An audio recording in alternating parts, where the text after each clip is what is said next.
welcome to the second installment of the SIGcast on European exploration of the 15th and 16th centuries. Today's SIGcast, once again, is congruent with the Key Concepts 1.3 of the newer curriculum guide for AP European History, and also with Key Concept 1.4 on the pre-2017 curriculum. Ladies and gentlemen, I apologize to you today. Today's sponsor is nobody. I guess I have to sponsor this one, so I apologize for that. But we'll be able to get a sponsor next time, I'm sure. Continuing where we left off with European exploration, the next thing we need to focus on are the advances in technology, navigation, cartography, military technology, which allowed the Europeans to basically establish world dominance. So in terms of navigation and maritime technology, there were advances in astronomy that facilitated sea travel and allowed for better charting of locations at sea. First is the magnetic compass, around 1300, pointed to the magnetic north, making it easier to determine the direction that you were going. A number of instruments also were used to determine latitude by measuring the altitude of celestial bodies. There was the geometric quadrant that was used to determine latitude by measuring the altitude of the stars, and then there was the mariner's astrolabe, all right, and the mariner's astrolabe used to determine also where you were in the world in latitude by where you were looking at different stars, and that was around 1480. And then you had, of course, the cross staff, which is here, which is used to help find the latitude by measuring the altitude of the pole star above the horizon. But again, in relation to what does this have to do with anything? Again, you could go further out to sea, and you could also remember where you were and where you were going, and then they started to chart different maps, and we'll get into that here in a second. An additional innovations made shipbuilding more efficient and made Europeans capable of Atlantic voyages. The first was the Portuguese caravel, right up here, which was around 1450. It was lighter, it was faster than the Spanish galleons, and it was much better suited for exploration along the African coast and could sail into the winds. I apologize, this is a galleon, this would be the caravel. Okay, and then there were also lateen sail and rope riggings, which is this, which enabled sails to quickly and efficiently be maneuvered in different directions to take advantage of wind power in whatever direction that the wind was going. So you could actually sail directly into the wind. And then there was the stern post rudder, or axial rudder, which provided better change of direction and, once again, more maneuverability. So again, more efficient shipbuilding and better technology made Atlantic travel possible. And then we get into, like I said, as people started getting out there and being able to see where they were in terms of latitude, they started tracking these things and tracking their discoveries. So we have Martin Behaim and his terrestrial globe was introduced in 1492. We have the I can't pronounce this, but Waldseemüller's world map, which is in 1507. You have the Mercator map and the Portolini map, which are all navigational maps based on compass directions and estimated distances for ports and coastal areas that were discovered. And Portugal and Spain kept them as state secrets for many years, and they aimed to keep it that way. They didn't want their competitors to know where these places were and that they had access to them. Okay. In addition to the navigation and cartography, we've already talked about the military revolution, but military technology certainly helped. Guns, gunpowder, cannons, and horses provided military advantages as these people started to explore the New World.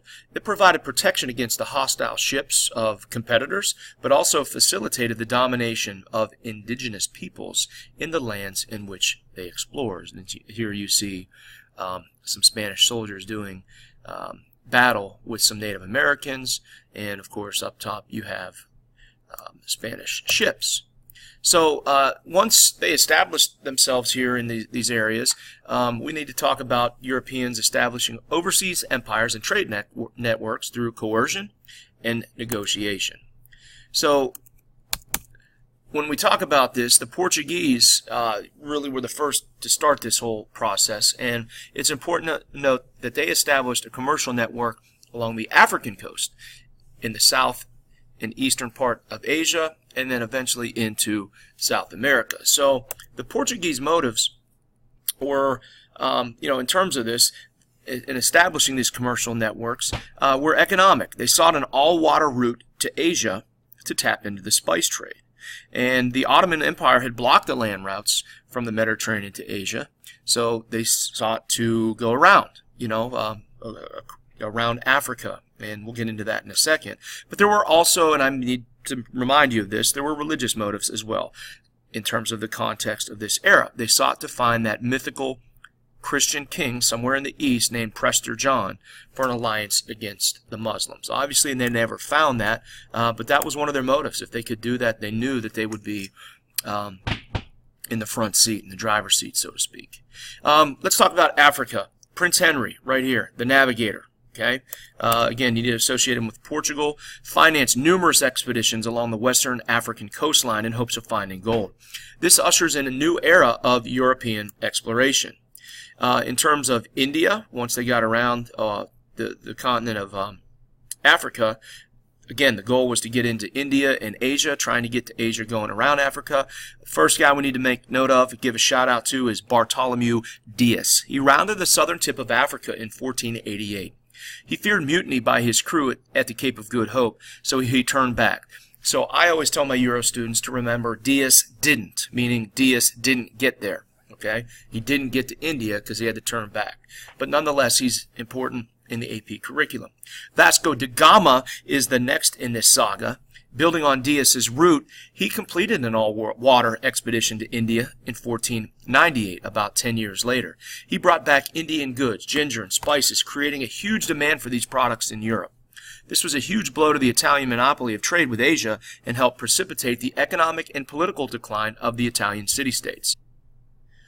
Some of his ships earned ridiculous amounts of profit in return. And again, it just facilitated this era and made more and more people eager to either repeat his trip or find a new route. We'll get into that in a second. So Portuguese ships, fleets returned annually to the area looking to destroy Arab shipping because they desired a monopoly in spice trade. Next in this saga is Alfonso de Albuquerque. All right, and we're talking about Goa on the western coast of India, present-day Bombay. Established headquarters for Portuguese trade in the region. He took Malacca, which was a thriving Muslim port for trading spices, and the Portuguese under Albuquerque seized the city and massacred the local Arabs and took control of the city and its economy.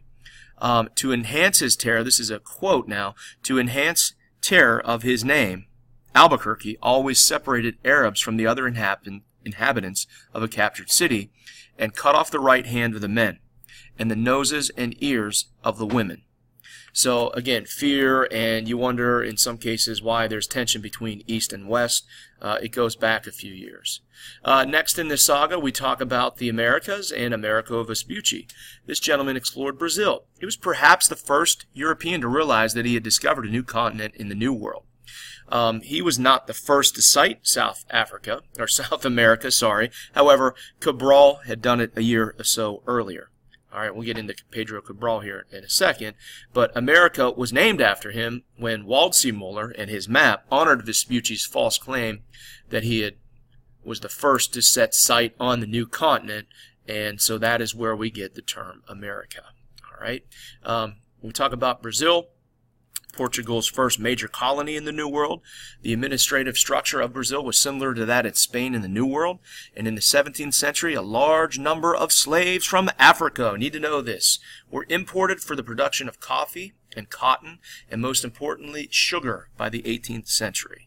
And there was a significant racial mixture between whites, American Indians, and blacks as a result. Get into that here shortly. But Pedro Cabral, sailing, trying to go around Africa, he says a storm blew him off course, and he discovered Brazil for the Portuguese.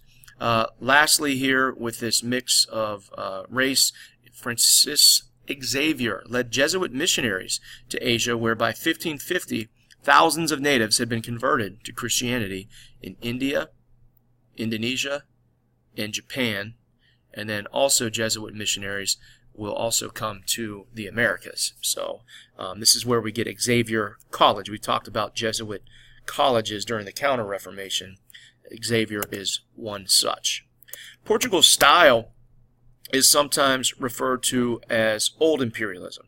Okay, it characterized by the establishments of posts and forts on coastal regions outside, on the perimeter, but not penetration inland to conquer entire regions or to subjugate their populations. By 1495, Portugal had established forts and posts along the Guinea coast and did penetrate a little bit inland towards Timbuktu in West Africa. But why did they fall behind the Spanish? Really, they lacked the power, population, and desire to colonize the rest of Asia and Asian regions.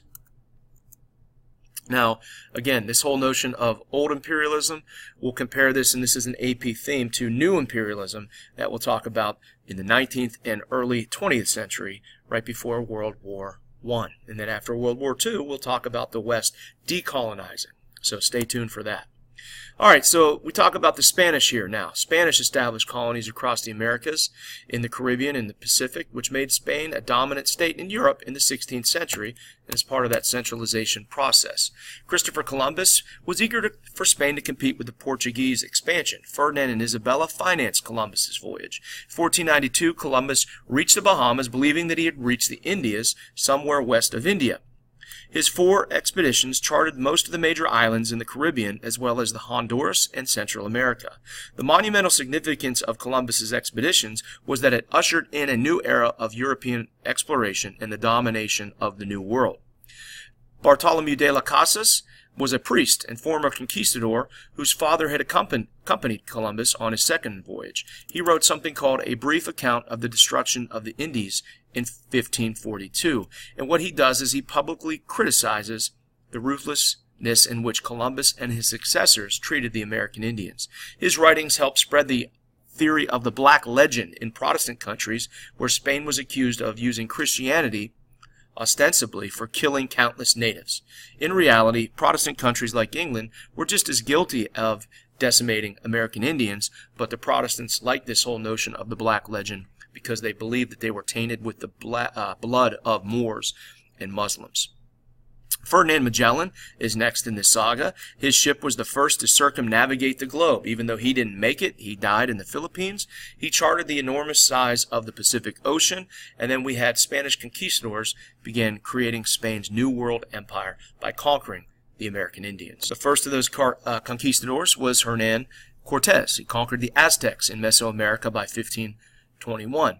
Pizarro conquered the Incan Empire along the Andes Mountains in modern-day Peru in 1532. And the Spanish Empire in the New World, which is part of Spain's Golden Age, resembled more of the new imperialism of the 19th and 20th century rather than the old imperialism of the Portuguese by outright conquering entire regions and subjugating their populations. This empire was divided into 4 viceroyalties, each led by a viceroy or a viceroy. It was mercantilistic in theory, and from around early 16th century onward remained so. The mining and gold of silver was important, and the crown got one-fifth of all precious metals, known as the quinto, and this accumulated a lot of wealth, and this accounted for 25% of the crown's total income. In 1545, the opening of the world's richest silver mines at Potosi in Peru ushered in the Golden Age, literally. Spain shipped and manufactured goods to America and discouraged native industries from taking root, so to avoid competition with Spanish merchants. The colonies existed for the mother country, and that was what we talked about with mercantilism.